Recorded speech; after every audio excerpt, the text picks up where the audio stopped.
Bagong bukas na resort sa Maynor Sagaray. Tara, samahan nyo kami. Alas 5 pa nga lang nga ng umaga ay gumayak na kami at bumiyahe. Inagahan nga talaga namin yung alis namin para makarating kami ng maaga. Syempre para masulit namin yung oras doon. At mahirap na baka maabutan pa kami ng traffic. Pagkarating nga namin ng Bigte, Bulacan ay nag-stop over nga pala muna kami. Bibili daw kasi muna sila dito ng mga pang-ihaw at ng mga prutas. Pagkarating nga pala namin ng tollgate ng 4A ay kailangan munang magpalista. Nang matapos nga ay pinapasok na nga kami. At nang makarating na nga kami ng 4A Reyes Resort ay nagbayad na nga kami ng aming entrance. Bali 50 pesos nga lang pala ang kanilang entrance dito for adult. At 30 pesos naman sa may kids. Tapos yung cottage naman nila ay 450 pesos. Sakto nga pagkarating namin ay wala pang gaanong tao. At yung napili nga pala naming cottage ay malapit lang din sa may ilog. Kaya naman bumaba na nga kami at nagpunta na nga kami sa aming cottage. Malawak nga pala ang kanilang space at napakaraming cottages. At kung gusto niyo naman mag-avail ng floating cottage ay pwede for only 1,000 pesos. Located nga pala itong 4A Reyes Resort. Dito lang sa may barangay Matiktik, Narsagaray, Bulacan. Bali, ang day tour nga pala nila ay from 6 a.m. to 6 p.m. At ang overnight naman nila ay from 6 p.m. to 10 p.m. Yung iba nga pala namin kasama ay nagsimula na ang pabaga ng uling. At para makapag-ihaw na nga. At habang kami naman nga ay tamang tampisaw lang dito sa may gedli sa may harapan ng aming cottage.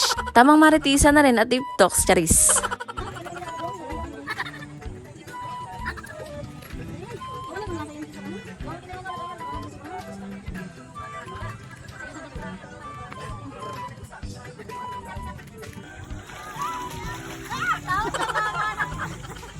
Maya-maya nga lang ay ginamit na nga namin yung balsa. Pwede nyo nga pala itong gamitin for free. Kaya naman hanggat wala pa nga gaanong tao ay ginamit na nga pala namin ito. Sinulit na rin namin kasi mamaya marami na nga tao. Matapos nga ng ilang oras namin sa balsa ay nagsipagkainan na nga kami. Maraming salamat nga pala kay Tita Mercy sa pagsama sa amin dito. So ulitin po, charis.